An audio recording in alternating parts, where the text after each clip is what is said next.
नमस्कार।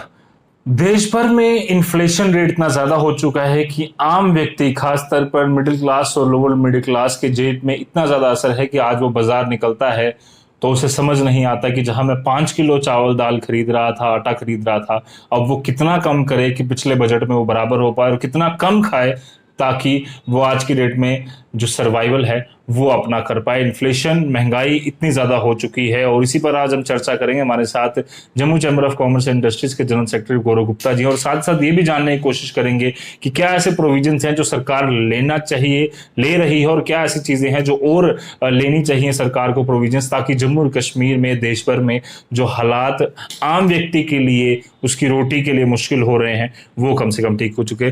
गुरुजी, सबसे पहले महंगाई इतनी ज़्यादा हो चुकी है, being representative of business community, traders, industrialist, आम जनता, middle class, lower middle class, poor, इतनी बुरी हालत है। क्या ऐसे हालात बन चुके हैं कि आज की डेट में इतनी महंगाई हो चुकी देखिए रजत, सबसे पहले तो मैं ये कहना चाहूँगा कि आज अगर आप महंगाई की बात कर रहे हैं तो मुझे लगता है कि एक भारत ही नहीं, आज अन्य जो देश हैं सारे इससे जूझ रहे हैं। अगर मैं आज चाइना की बात करूं तो उसके भी आंकड़े आपके सामने ही हैं। 8.5% जो उनका रेट आया। उसके बाद अगर आप श्रीलंका की अगर मैं बात करूं, उसके भी आंकड़े आपके सामने हैं, 18.7। उसके बाद नेपाल की बात करूं, ऑलमोस्ट 7.5। यूएस की अगर मैं बात करूं, कितने बड़े स्तर पर जो उन्होंने कभी देखा था, अनप्रेसिडेंट एक एक इन्फ्लेशन का एक जो है एक सामने आई महंगाई का स्तर की, उनका भी रेट अगर आप देखें 8.5 को टच कर गया। तो इसको ना एक एक ब्रॉडर स्तर पे इसको समझना होगा कि वाई इट इज हैपनिंग, मतलब हो क्यों रहा है ये। There are multiple reasons which I believe कि वो एक मतलब मल्टीपल रीजंस हैं जिसके कारण ये सब कुछ हो रहा है। एक सबसे बड़ा आज रीजन है प्राइमरली, जो हम लोग सारे ही बात कर रहे हैं, यूक्रेन और रशिया की वॉर। कहीं ना कहीं पर ग्लोबल सप्लाई चेन पर उसका असर जो है वो सामने दिखा है और हर एक देश उससे प्रभावित है। उसके बाद अगर मैं बात करूं पोस्ट कोविड के बाद हर एक जो आज कंट्रीज हैं, उनके जो इकोनॉमिस्ट हैं या जो उनके एक्सपर्टाइज हैं, उनकी भी कोशिश है कि किसी ना किसी तरीके अपने देश को पटरी पे लाया जाए, डिमांड सप्लाई जो है उसको बढ़ाया जाए किसी ना किसी तरीके। तो इसके अलावा अगर मैं बात करूं, खासकर हिंदुस्तान की अगर मैं बात करूं, आज आपने देखा ही कि कोविड के दौरान काफ़ी एमएसएमईज हैं जो हैं वो छोटे छोटे जो जो एमएसएमईज यूनिट्स चल रहे थे, काफ़ी वो प्रभावित हुए, जिसके कारण गवर्नमेंट ने बड़ा कुछ उनके लिए भी करने का सोचा कि और किया भी, पर अनफॉर्चुनेटली एट द लास्ट वो नहीं सरवाइव कर पाए। तो अल्टीमेटली वो जो उनके बंद होने से क्या हुआ कि जो एक आपकी जो उनके बंद होने से जो बड़े बड़े जो आपके मैन्युफैक्चरर्स थे, उनके पास प्राइस कंट्रोल कहीं ना कहीं पे चला गया। तो मैं आपको आपसे शेयर इसीलिए ये सारी चीज़ें कर रहा हूँ कि जब आपका प्राइस कंट्रोल बड़े बड़े मैन्युफैक्चरर्स के पास चला गया, अपने हिसाब से उन्होंने उसके रेट्स भी डिसाइड किए, सब कुछ किया। तो देयर आर मल्टीपल रीजंस। हम नहीं कह सकते कि आज क्या रीज़न है कि इन्फ्लेशन आप यहाँ पर इतने बड़े स्तर पर जा रही है। अभी हाल ही की ही अगर आप रिपोर्ट देखें तो उसमें चीज़ें जो थी वो सरप्राइजिंग थी कि ऑलमोस्ट हम लोग 7 के आंकड़े को अब हम क्रॉस कर रहे हैं। तो आज उसी स्तर पर अगर आप देखें, आज महंगाई का क्रूड ऑयल के रेट्स आपने देख लिए, एडिबल ऑयल्स आम जो हैं। अब यूक्रेन की जब मैं बात करता हूँ, सनफ्लावर का इतना बड़ा वहाँ पर एक पूरा व्यवसाय चलता है वहाँ पर, सनफ्लावर जो पूरे सब देशों को करते हैं। तो बहुत से रीजंस हैं जिसके कारण आज इन्फ्लेशन जो है इस स्तर पर है।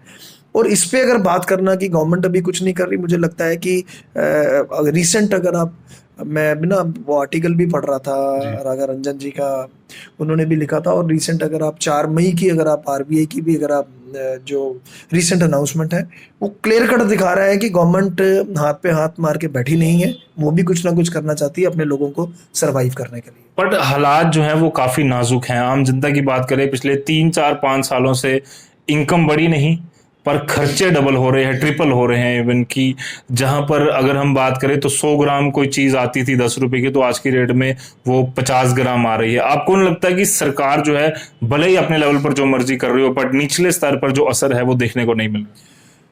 देखिए मैंने जैसे पहले ही बताया आपको कि पिछले अगर आप कोविड के दौरान की अगर आप बातें देख लें और उसके बाद जैसा सिलसिला चलता रहा, काफ़ी चैलेंजेस थे हिंदुस्तान सरकार पर भी, जो कि आपने देखा भी, हमारे वैक्सीन भी लोगों को दी गई, फ्री में अनाज भी बांटा गया। तो ये एक बड़े एक आउटसेट पे आना और एकदम आप कहना कि सरकार कुछ नहीं कर रही, मैं आपकी इस बात से सहमत नहीं हूँ। पर आपकी जो हम लोगों को ये रियलाइज करना चाहिए कि एक आज बहुत से मल्टीपल एक ऐसे फैक्टर्स हैं जो सामने हैं, जो आज कहीं ना कहीं अर्थव्यवस्था जो हिली हुई है उसको ठीक करने की ज़रूरत है। अब इस पे हम लोग टिप्पणियां करें कि सरकार कुछ नहीं कर रही या ऐसा, मतलब जो है सिस्टम सही नहीं चल रहा, पॉइंट ऑफ डिस्कशन तो बनता ही है, क्योंकि एक जब जब इन्फ्लेशन रेट जब इतना बढ़ गया और इतनी महंगाई आप स्तर इतना बड़े लेवल पे जा रहे हैं, तो कहीं ना कहीं पर जो एक आम जो है आदमी पर, जेब पर जो है उस पर असर तो पड़ता ही है, वो तो सामने स्वाभाविक है, उस पर असर तो पड़ता ही है। और साथ में अगर आप देखें थोक की जो मंडियां हैं हमारी, होलसेल जो हमारी बड़ी बड़ी जो मंडियां हैं, थोक के प्राइसेस जब ऑटोमेटिकली जब वहां पर भी बढ़े तो उसका असर भी अल्टीमेटली एट द एंड आपके रिटेल वालों पे पड़ेगा ही पड़ेगा। आज मुझे लगता है कि जो मैंने पहले ही बताया आपको, जो जो कि आरबीआई की जो रीसेंट अनाउंसमेंट है जिसमें रेपो रेट उन्होंने बढ़ाया, उसमें सीआरआर जो बढ़ाया, रेपो रेट ऑलमोस्ट जो हमारा आपने देखा होगा कि 4.40 बेसिस पॉइंट्स, और सीआरआर कैश रिजर्व रेशो को भी उन्होंने जो ऑलमोस्ट 50 जो है बेसिस पॉइंट्स बढ़ाया। तो ये कहीं ना कहीं दिखा रहा है कि सरकार उतनी ही गंभीर है कि आपने अपने लोगों को, आज अगर माना कि ये सब यूक्रेन का, रशिया का फैक्टर आ गया या ऑलमोस्ट पोस्ट कोविड सारी चीज़ें आ गई, आज कहीं ना कहीं पर ये सब चीज़ें हुई, आज सरकार उतनी ही गंभीरता से सब कुछ देख रही है और उसी के तहत उन्होंने एक जो डिसीजन लिया जिसमें आज उन्होंने ये रेपो रेट को बढ़ाया, जिसके कारण कहीं ना कहीं पर लगाम लगे। और उसकी और होगा कि लोन के जो ईएमआईज हैं वो बढ़ जाएंगे। देखिए ये स्वाभाविक है कि जब आपका रेपो रेट बढ़ा तो आपकी लोन्स पर, आपकी ईएमआईज पर असर तो पड़ेगा, पर आप एट द सेम टाइम आप ये भी सोचिए कि आपके लोन्स पहले सस्ते थे, और लोन्स जब सस्ते थे तो लोग इजीली अपने क्रेडिट कार्ड भी यूज़ करते थे, अपनी जाकर लोन, जिनकी 20,000 सैलरी थी वो सोचता था चलो 20,000 रुपये सैलरी तो है, 10,000 रुपये का स्वैप मार लेंगे क्रेडिट कार्ड, आस्ता आस्ता हम लोग चुकाएंगे। अब अल्टीमेटली ना इस मैकेनिज्म को ना आपको समझना होगा, जब आपका रेपो रेट बढ़ा, जब आपके लोन्स के रेट बढ़े, जब आपकी ईएमआईज की रेट बढ़े, कहीं ना कहीं पर आपकी परचेजिंग जो आपकी पावर है, जो आप फालतू में परचेज कर रहे थे, वो कहीं ना कहीं आप रुकोगे। तो बेसिक एमिनिटीज पे खर्चना, बेसिक आप हो क्या रहा था कि हमारे यहाँ पर हिंदुस्तान में लोन सस्ते थे, इजीली बैंकों ने भी लोन बांटे, बैंकों ने लोन बांटे क्योंकि लोन बड़े सस्ते थे, तो हर एक की स्पेंडिंग पावर बढ़ गई कि हमने ये भी लेना है वो भी लेना है, और अननेसेसरी शॉपिंग भी बहुत हुई। तो आज कहीं ना कहीं पर अगर सरकार की कोई मूव है, ये सोच समझ के एक मूव है कि कहीं ना कहीं पर आज लोन्स तो महंगे होंगे, और कहीं ना कहीं पर उस पर एक उस पर क्वेश्चन मार्क तो लगेगा कि आप जो अननेसेसरी अपना जो खर्चा कर रहे थे, आज कहीं ना कहीं पे आप उसको कंट्रोल करोगे। तो मुझे लगता है कि एक लार्जर जब हम पर्सपेक्टिव पे बात करें, जब हम आज एक गवर्नमेंट जब एक मॉनेटरी पॉलिसी की बात करती है, कुछ सोच समझ के ही उन्होंने ये सब कुछ किया होगा, जिसके तहत मुझे लगता है कि आज कहीं ना कहीं पर एक इन्फ्लेशन जो एक बढ़ता जा रहा है, कहीं ना कहीं पर उसको कहीं ना कहीं रोक लगेगी। पर उन लोगों के लिए क्या जो लोन नहीं लेते, जो ईएमआईज नहीं भरते, या बाकी जो खर्चे हैं वो एक्स्ट्रा भी नहीं करते, बट बेसिक जो उनकी रिक्वायरमेंट्स हैं, पानी है, बिजली है, या वो जो दालें खरीद रहे हैं, चावल खरीद रहे हैं, आटा खरीद रहे हैं, वो उनका इतना ज्यादा महंगा हो चुका है, उन लोगों के लिए सरकार क्या करे? देखिए उनके लिए सरकार का, जो लोग तो लोन्स नहीं लेते या ईएमआईज नहीं पे करते, अब वो देखेंगे कि उनकी जो कमोडिटीज हैं उनके रेट्स कम होंगे। रजत, इसको एक मैकेनिज्म के तहत समझो इसको। जब आपका रेपो रेट बढ़ा, जब आपका सीआरआर, जब आपके कैश, आपकी मैं बात कर रहा हूँ रिजर्व रेशो का, अगर आपका रेट बढ़ा तो ऑटोमेटिकली स्वाभाविक है कहीं ना कहीं पर आपका जो एक्स्ट्रा खर्चा आप कर रहे थे वो आपका फोकस होगा कि भैया लोन मेरा महंगा। ऐसा नहीं है कि नए लोन आपके महंगे होंगे, जो चल रहे थे उन पे भी कहीं ना कहीं झटका लगेगा, तो आपकी फालतू की जो परचेजिंग थी कहीं ना कहीं पर उस पर कहीं ना कहीं रोक लगेगी।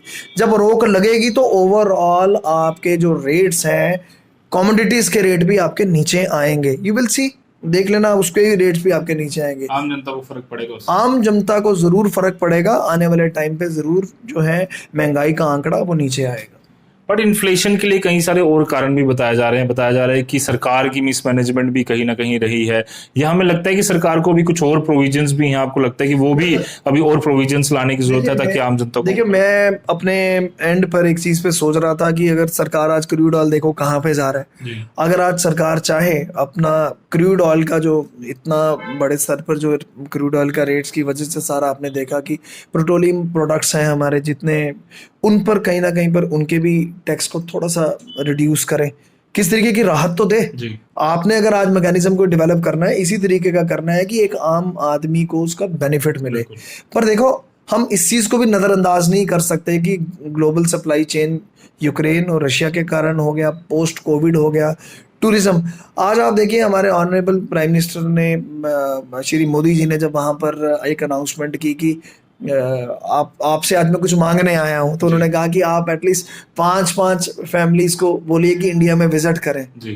टूरिज्म भी रुका था, कहीं ना कहीं बाहर के लोग नहीं यहाँ पर आ रहे थे। तो सारे एक फैक्टर हैं जो कहीं ना कहीं पर दिखाते हैं कि यहाँ की आर्थिक व्यवस्था को ठीक करने के लिए सरकार भी आज काम कर रही है। पर दोबारा मैं ये कहना चाहूँगा कि कुछ और स्टेप्स भी लेने पड़ेंगे गवर्नमेंट को। जैसे मैंने बताया कि क्रूड ऑयल में कुछ पोर्शन जो है गवर्नमेंट उसको बेयर करे, हाँ, उसको गवर्नमेंट बेयर करे। ऐसे ही फूड की मैं जो आइटम्स बोलूँ उस पर भी गवर्नमेंट कुछ बेयर करे, अपने अपने अपने भंडार से कुछ ना कुछ निकाल के एक आम आदमी को राहत तो दे। नहीं तो जिस तरीके से जो भी सिस्टम बना हुआ है, रेट्स तो आपके कहीं पर जा रहे हैं। तो मुझे लगता है कि सरकार भी उतनी गंभीर होगी, सारे स्थिति को देख रही होगी, और मुझे लगता है कि आने वाले टाइम पे जरूर कुछ ना कुछ तो बेनिफिट होगा हमारी आम भारतीय नागरिक के लिए। जम्मू कश्मीर पे आते हैं। जम्मू कश्मीर में अभी बात ये चल रही है, पिछले दिनों हमने पावर क्राइसिस एक देखा, इंडस्ट्रीज को असर पड़ा, ट्रेडर्स को असर पड़ा, आम जनता जो है वो काफ़ी बिजली की कटौती से काफ़ी ज़्यादा परेशान हुई। अब उस सब के बाद एक और बात ये चल रही है कि 17% जो है बिजली के किराए बढ़ाने के लिए सरकार जम्मू कश्मीर ने प्रपोजल भेजा है। अगर वो बढ़ जाता है, आपको नहीं लगता है कि आम जनता ऑलरेडी जो परेशान है जम्मू कश्मीर में 5 अगस्त 2019 के बाद ही लगातार हालात जो हैं वो इतने ज़्यादा फेवरेबल नहीं रहे, ना ट्रेडर्स के लिए, ना आम जनता के लिए, ना इंडस्ट्रीज के लिए, तो कहीं ना कहीं एक बड़ा बोझ जो है वो बिजली के किराए से पड़ने वाला। देखिए, जब पावर की बात आती है, पावर क्राइसिस की बात आती है, तो रजत आपने देखा होगा मेरा स्टैंड बड़ा क्लियर होता है। हमारी जम्मू कश्मीर आज यहाँ पर, अगर मैं अपनी यूटी की बात करूँ, जिसका सबसे बड़ा इकोनॉमी जो मॉडल है वो पावर ही है। बिल्कुल। बट अनफॉर्चुनेटली जो ऐसी मूव्स हैं जहाँ पर चार्जिंग जो है रेट ज़्यादा चार्ज करने लगे हैं, तो स्वाभाविक है कि आम आदमी की जेब पर तो डाका उस पर बजेगा ही, और आम आदमी उससे पीड़ित तो होगा ही। पर मुझे लगता है कि आज गवर्नमेंट बहुत कुछ कर रही है, पर बहुत कुछ करने की ज़रूरत भी है। रजत, मैंने अपने बड़े इंटरव्यूज़ में एक ही बात बोली कि हमारे लोग यहाँ पर बात करते हैं कि जम्मू कश्मीर एक टूरिज्म में सबसे आगे है, और मतलब टूरिज्म एक ऐसा इकोनॉमी मॉडल है जो आपका नंबर 1 है, पर मेरी नज़र में वो सेकंड है। फर्स्ट आपका पावर है। आपके इतने रिसोर्सेज हैं यहाँ पर, इतने प्रोजेक्ट्स हैं। आप हर बार की तरह मैं इस बार भी बोलूँगा कि अगर आप पावर सप्लाई अगर सही माने पर आपके यहाँ पर प्रोजेक्ट्स चल जाएँ चनाब के ऊपर इतने, और चल जाए, आप बॉम्बे तक अपनी सप्लाई दे सकते हैं और free of cost Jammu Kashmir को पावर भी दे सकते हैं, और उधर चार्ज भी कर सकते हैं। जो बॉम्बे तक दोगे उसकी चार्ज भी कर सकते हो। अनफॉर्चुनेटली 15,000 मेगावाट अगर आप देखें ऊपर का स्तर रखने वाली जम्मू कश्मीर आज कहीं ना कहीं वंचित है उस सबसे। आज इतने प्रोजेक्ट्स पे काम चल भी रहा है, और मुझे लगता है आई होप कि आने वाले 3504 मेगावाट आप करंट निकाल रहे हैं, जबकि आपका पोटेंशियल 15,000 मेगावाट के ऊपर का था। आज मैं सरकार से दोबारा एक अपील ही करना चाहता हूँ कि इतने जम्मू कश्मीर के पास इतने बड़े स्तर पर रिसोर्सेज हैं, खासकर पावर को लेकर, अगर आप करना चाहें एक इतना बड़ा इकोनॉमी का मॉडल यहाँ पर पेश हो सकता है कि यहाँ पर हमारी इकोनॉमी जम्मू कश्मीर की अकेली पावर से ही हमारे लोग यहाँ पर सारे खुश हो जाए, यहाँ पर इतना यहाँ पर सरप्लस पैसा आ जाए। बट मुझे लग रहा है कि वो टाइम पता नहीं कब आएगा, और फिर इन्हीं सारी चीज़ों को सोच के चिंता ये हो जाती है कि एट द वन साइड हमारे पास इतना कुछ है, और दूसरे अगर आप साइड पर देखो तो यहाँ पर आप पावर के हाइक हो रही है, वो हो रही है, तो कहीं ना कहीं पर दुख तो लगता ही है। तो मुझे लगता है कि आज हमारी गवर्नमेंट को, खासकर एलजी सरकार को मैं दोबारा यही कहना चाहूँगा, आप बहुत अच्छा काम कर रहे हैं, बट ये जो ऐसे फरमान और ऐसी जो चीज़ें जो सामने आ रही हैं, जो मुझे लगता है कि एक आम आदमी को कहीं ना कहीं पर पीड़ित करेगी। इसके अलावा अगर मैं बोलना चाहूँ कि आप आज कहीं ना कहीं पर फोकस करिए, यहाँ पर पावर रिसोर्सेज जिसकी मैं बात कर रहा हूँ उसको एक पैरामाउंट ऑब्जेक्टिव बनाकर उन प्रोजेक्ट्स पे काम किया जाए, ताकि यहाँ का इकोनॉमी मॉडल एक नई ऊंचाइयों पे जाए, जो कि हम बियॉन्ड इमेजिनेशन है, हम सोच भी नहीं सकते। बिल्कुल, काफ़ी ज़्यादा ज़रूरत है कि इन चीज़ों पे काम किया जाए। और जिस तरह से गौरव जी ने कहा, इन्फ्लेशन भले ही बढ़ रही है, हालात जो हैं वो उतने ज़्यादा सही नहीं हैं आम जनता के लिए, पर ज़रूरत है कि सरकार जो स्टेप्स उठा रही है इसके अलावा कुछ और प्रोविजंस भी बनाए ताकि इन्फ्लेशन कंट्रोल की जाए। दूसरी तरफ जम्मू और कश्मीर में जो पावर को लेकर बात चल रही है कि 17% रेट्स बढ़ जाएंगे, उसको लेकर भी इन्होंने सलाह दी है कि जो प्रोजेक्ट्स हैं पावर के, उनको जो है वो ज़रूर सरकार को और तेज़ी से काम उस पर चलना चाहिए, ताकि जम्मू कश्मीर सरप्लस में बिजली बना सकता है। पर यहाँ पर उतनी बिजली बनाई नहीं जा रही, पुरानी सरकारों की गलतियां हैं या जो भी है, पर जरूरत है कि आम जनता की जेब पर असर ना पड़े, उसके लिए ये रेट्स ना बढ़ाए जाएं, इस पर लगातार जो है सरकार विचार करे। फिलहाल के लिए दी जाता है। ऐसे और वीडियोस के लिए आप ही बने रहिए द न्यूज़ नाउ के साथ। धन्यवाद।